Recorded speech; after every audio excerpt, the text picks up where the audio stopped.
C'est l'optimisme, oui l'optimisme, c'est l'optimisme de prise. Le podcast qui te fait rêver avec des mots qui vont te charmer. Bonjour madame, merci d'être venue avec nous aujourd'hui pour cet épisode. Quel est votre prénom ? Alexandrine. Quel est votre surnom ? Alors, beaucoup d'étudiants m'appellent Bobo. Voilà, mon surnom à BSB, c'est Bobo. Une question à laquelle vous êtes libre ou pas de répondre. Votre âge ? Je vais avoir 64 ans au mois de février prochain. Ma date d'anniversaire, c'est le 7 février. Donc, je vous attends tous pour que vous veniez me souhaiter un bon anniversaire. Voilà. C'est noté. Quel était votre parcours scolaire ? J'ai fait des études de droit et j'ai une maîtrise en droit public à l'université de Bourgogne. J'ai fait en formation continue, une formation à la gestion. Quelle est votre profession et association, si vous êtes dans une association ? Alors, ma profession, je suis responsable du département développement et accompagnement personnel au sein de BSB. Et puis, en termes d'association, je suis membre du Lions Club Dijon-Marie de Bourgogne. Est-ce que vous avez des passions ? J'ai beaucoup de passion, la lecture, j'adore aller au cinéma. Un petit truc, alors c'est vraiment sincère ce que je vais vous dire. Ma passion, c'est quand même le métier que j'ai depuis presque 38 ans, parce que ça fait 38 ans que je travaille à BSB. En tout cas, l'accompagnement des étudiants, c'est tellement passionnant que voilà, ça fait quand même partie de mes passions. Quelle est votre chanson du moment ? Eh bien, ma chanson du moment, c'est Envole-moi de Jean-Jacques Goldman, parce que justement, j'aime beaucoup d'ailleurs Jean-Jacques Goldman, je trouve que c'est quand même un des auteurs-compositeurs vraiment de qualité de ces dernières années. Alors je sais que je parle à des jeunes qui aiment plutôt le monde du rap ou de la techno, donc on est franchement sur deux mondes complètement différents. Mais moi j'ai toujours été très très attentive aux paroles et je trouve que Jean-Jacques Goldman il raconte de belles histoires et voilà, Envole-moi en ce moment, elle m'inspire beaucoup. Votre film préféré ? Mon film culte, c'est Les Tontons Flingueurs. C'est un très très vieux film, mais qui est exceptionnel parce que c'est un film qui a été tourné dans des conditions vraiment économiques, vraiment très très limitées. Et c'est un film exceptionnel avec des acteurs exceptionnels. Lino Ventura sur un rôle comique qui est vraiment fantastique. J'adore ce film. Alors, si vous ne l'avez pas vu, je vous invite à le regarder. C'est drôle, mais c'est vraiment très très drôle. Mais effectivement, c'est marqué, c'est d'une époque. Et pour finir avec votre fiche d'invité, quelle est, s'il y en a une personnalité qui vous a beaucoup marqué ? Alors, la personnalité qui m'a beaucoup marqué et qui continue de me marquer, c'est Winston Churchill. Je suis vraiment... c'est mon héros, en fait, pour moi. C'est presque un guide spirituel parce que c'est quelqu'un qui s'est débattu dans une période très très compliquée mais qui n'a jamais lâché et qui a quand même libéré le monde libre. Il ne faut pas l'oublier. C'était en plus quelqu'un qui avait, qui aimait beaucoup la France et qui avait aussi des dons d'écriture, qui écrit bien. Et donc moi j'aime beaucoup la littérature, j'aime bien les phrases, les mots. Donc voilà. Il y a beaucoup de citations quand même de Winston Churchill. Ah, bien sûr, oui, parce que c'est justement ses discours et il avait, en plus il avait beaucoup d'humour, c'est un Anglais, donc il avait un esprit, il était très spirituel, donc voilà, vraiment c'est quelqu'un de passionnant. Vous en avez parlé rapidement tout à l'heure, et puis là ce serait de savoir ce que vous avez fait du coup à la suite de vos études de droit, quel genre de métier vous avez fait et qu'est-ce qui du coup vous a amené jusqu'au métier que vous avez aujourd'hui. Alors après mes études de droit, j'ai travaillé dans une entreprise qui faisait du machinisme agricole sur un poste de contrôle de dossiers d'acheteurs de machines agricoles. Alors ça a été très très court parce que c'était vraiment pas très très passionnant. Et puis, dans le cadre de cette entreprise, j'ai rencontré un enseignant. À l'époque, c'était École supérieure ou Sup de Dijon, parce que les noms ont changé beaucoup.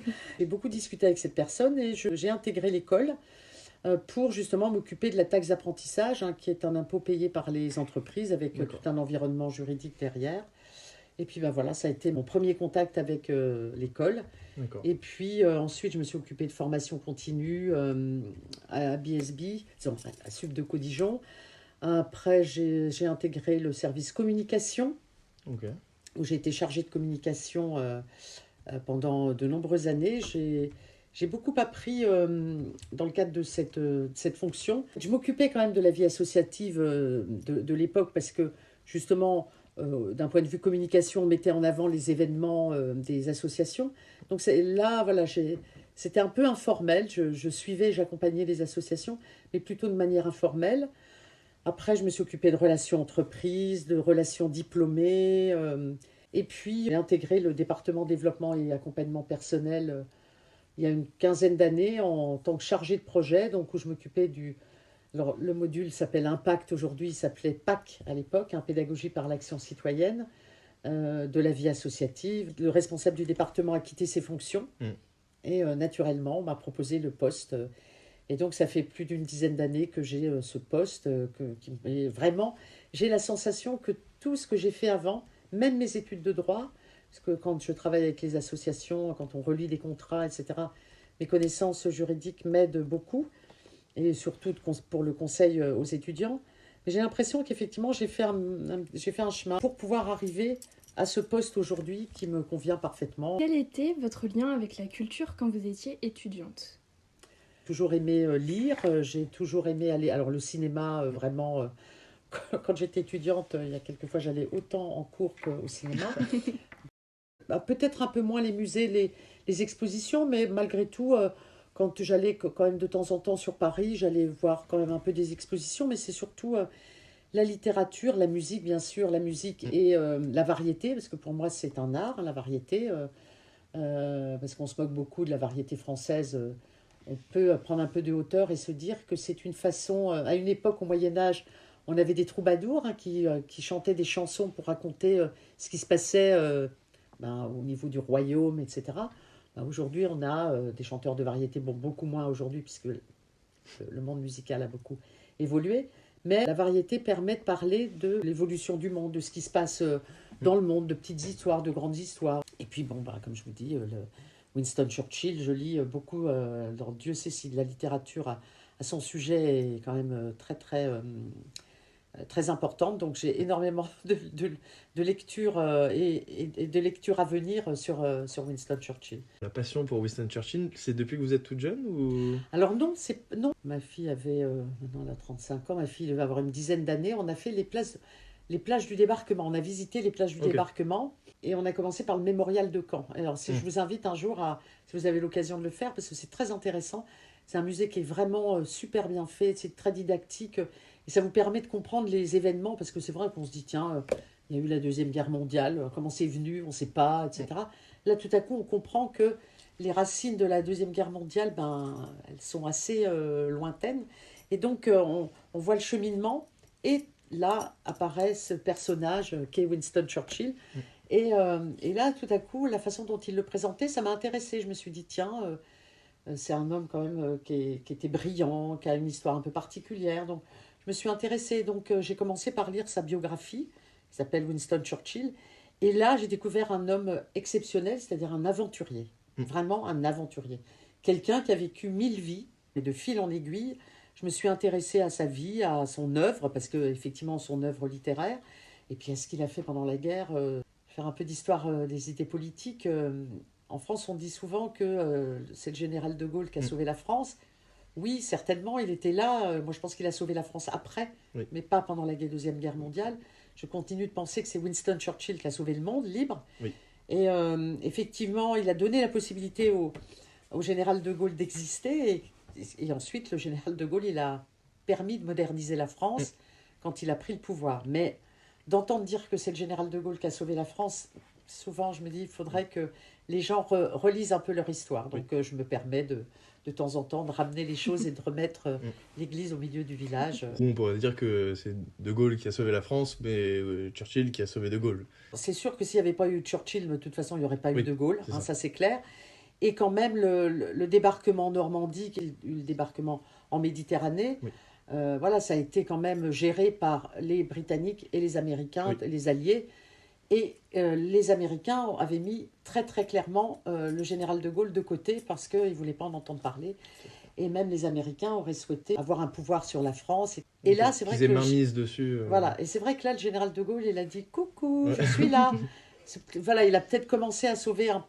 Il a sauvé la France de la mainmise des Américains, mais pas des nazis. Quels sont pour vous les principaux points qui caractérisent la culture? Pour moi, la culture, c'est l'environnement dans lequel on vit, en fait. C'est-à-dire, c'est notre façon de manger, parce que manger aussi, c'est la culture. C'est notre façon de nous habiller, c'est l'architecture. Parce que voilà, quand vous vous promenez dans une ville, ben, vous avez une architecture, ben, ça fait partie de la culture. Parce que ça fait partie de l'histoire, et l'histoire fait partie de la culture. C'est la musique qu'on entend, voilà, qui nous entoure. En fait, c'est le monde qui nous entoure, et nous, on est là au milieu. Et puis après, on vient piocher, où on va s'intéresser à des choses plus qu'à d'autres, parce que voilà, on a une sensibilité. Pour moi, la culture, ben, c'est notre environnement. Et nous, on se promène dans la culture, et on vient y piocher ce dont on a besoin, ce qu'on a envie. Je dirais que c'est ce qui nous différencie, et ce qui nous sort de peut-être de notre état animal. En fait, on est des animaux, hein, et ben, peut-être que là, la culture, c'est ce qui nous permet ben, d'être au-dessus, ouais, qui nous différencie des animaux. Voilà. C'est une belle définition. Oui, moi, Merci j'aime bien beaucoup aussi. pour cette vision.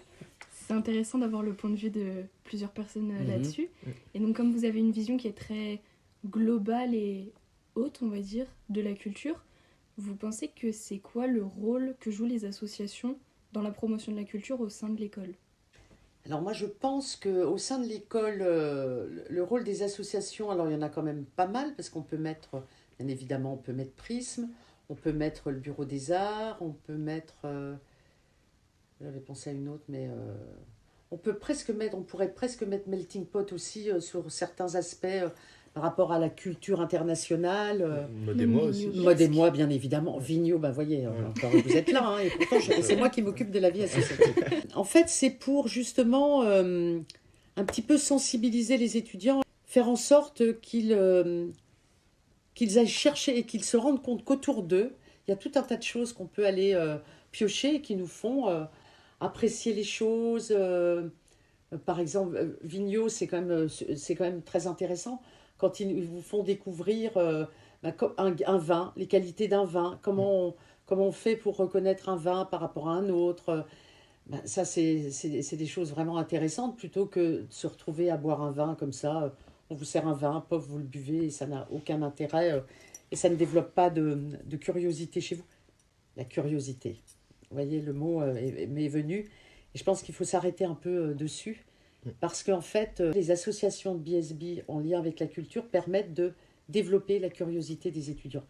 Et la curiosité, en fait, c'est ce qui nous guide tout au long de notre vie pour aller au-delà de ce que l'on est. Donc, ce qui est très à la mode, c'est de dire sortir de sa zone de confort. Hein. Ça, c'est une expression qui est très, très à la mode. Hein. Ça a 4-5 ans. Avant, on n'entendait jamais parler de ça. Alors, je vais l'utiliser pour montrer que je suis très moderne, hein, et que je suis un peu l'actualité.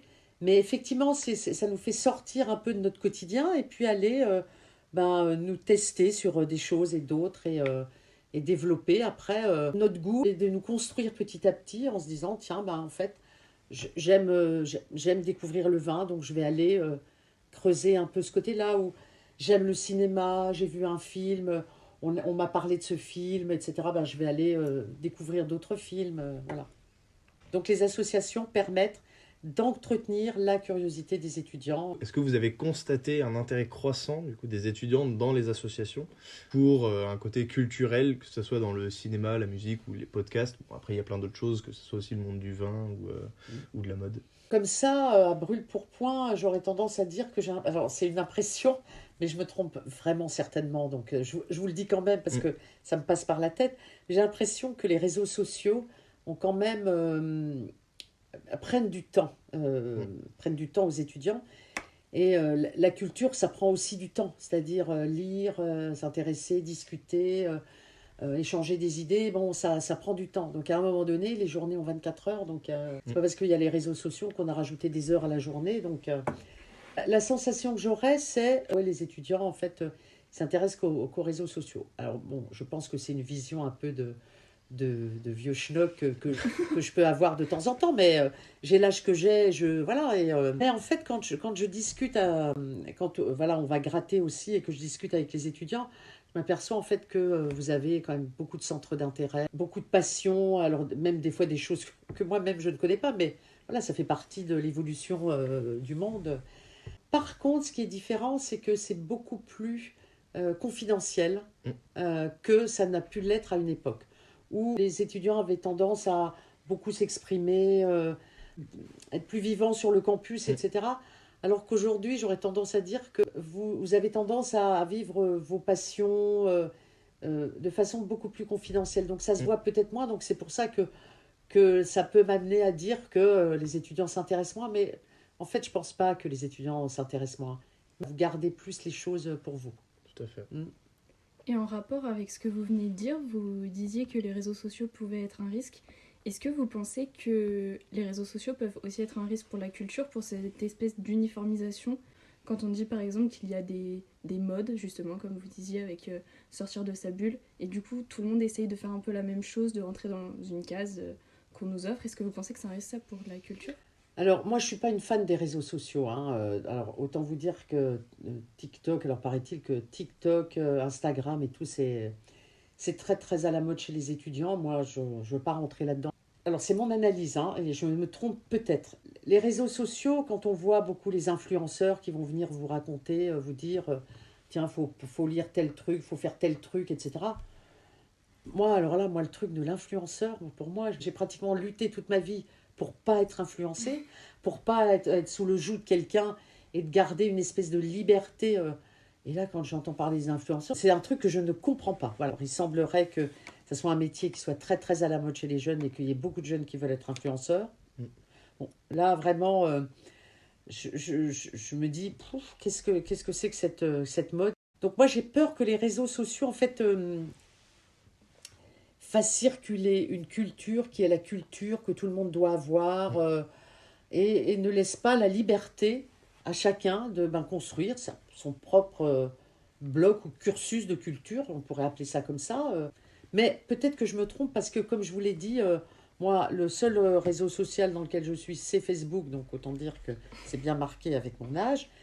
Parce que ça me permet de savoir, de pouvoir suivre les diplômés de l'école et les étudiants et de souhaiter les anniversaires. Voilà, c'est uniquement comme ça que j'utilise les réseaux sociaux. Parce que je trouve que maintenant, on voit des fois des trucs, je me dis, mais mon Dieu, il n'y a pas des choses plus intéressantes à faire. Mais bon, après, c'est une évolution de la société, il faut la prendre comme ça aussi. Et si vous deviez recommander une œuvre culturelle aux étudiants pour les inspirer dans leur vie associative, ce serait laquelle?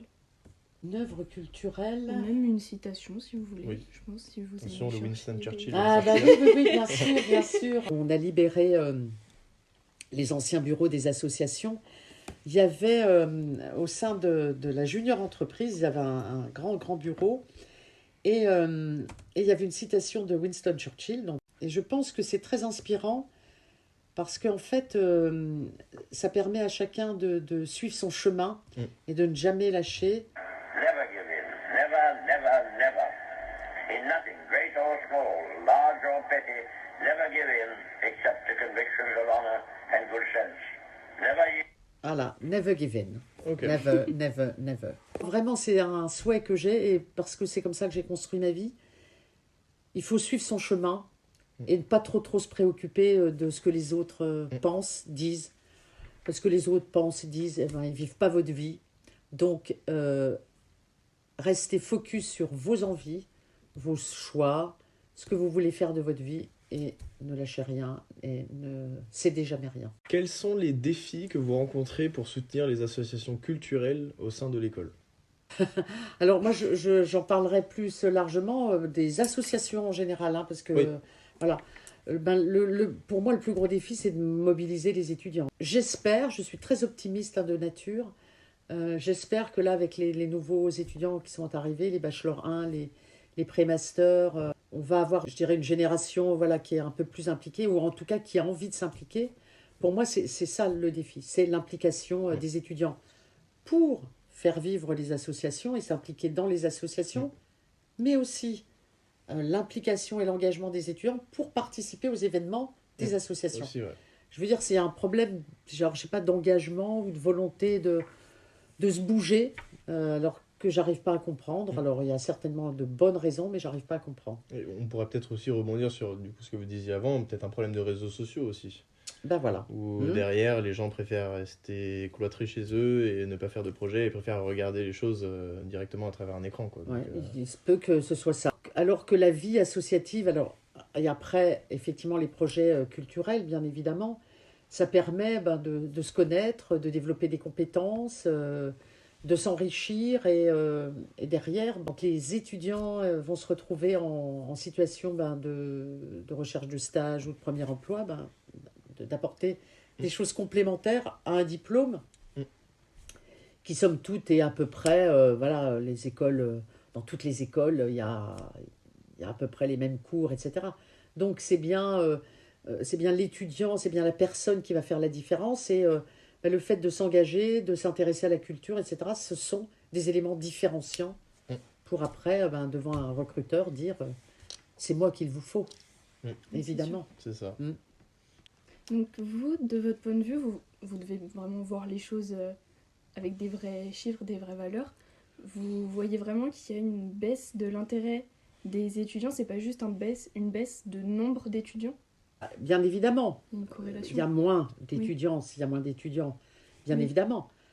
Mais quand on voit le nombre d'étudiants qui se sont inscrits au week-end d'intégration, par rapport au nombre de nouveaux étudiants, on aurait pu attendre un peu plus d'étudiants que ceux qui sont inscrits.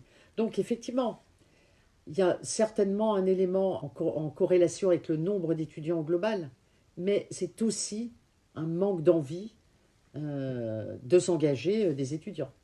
Quel a été l'événement culturel le plus marquant organisé par une des associations de BSB selon vous? J'en verrai deux, mais alors là, je vais remonter au calendrier grec. Alors, c'était le premier défilé de mode et moi. Les étudiants en 90, ils ont contacté Paco Rabanne et il a dit oui. Et là, je pense qu'ils ont été les premiers surpris, mais en tout cas, ça a marché. Et il est revenu l'année d'après. Du coup, j'avais eu la chance d'aller dîner avec Paco Rabanne et les membres du jury. Et c'était un moment exceptionnel. Faut pas avoir peur, parce que ils ont contacté Paco Rabanne et Paco Rabanne a dit oui. Il aurait très bien pu dire non, mais il a dit oui. Mais c'est sûr que si vous ne le contactez pas, je veux dire, quand vous voulez, vous imaginez de vous organiser un événement et vous vous dites, tiens, on va contacter un tel ou un tel parce que faut essayer. Le seul risque que vous avez, c'est qu'ils vous disent non. Parce qu'il ne peut pas, parce que pour plein de raisons. Mais il faut oser. Et quand un étudiant va contacter une personne, disons une personnalité, pour dire, voilà, on a un projet, l'étudiant défend son projet et montre sa conviction de réussir ce qu'il a envie de faire, etc. Quelquefois, un étudiant, il peut embarquer quelqu'un et il ne faut pas hésiter, il ne faut pas avoir peur. Et ça, c'est quelque chose que j'essaie de dire aux étudiants. Et il y a eu un autre événement, c'était un événement qui s'appelait les Fugues.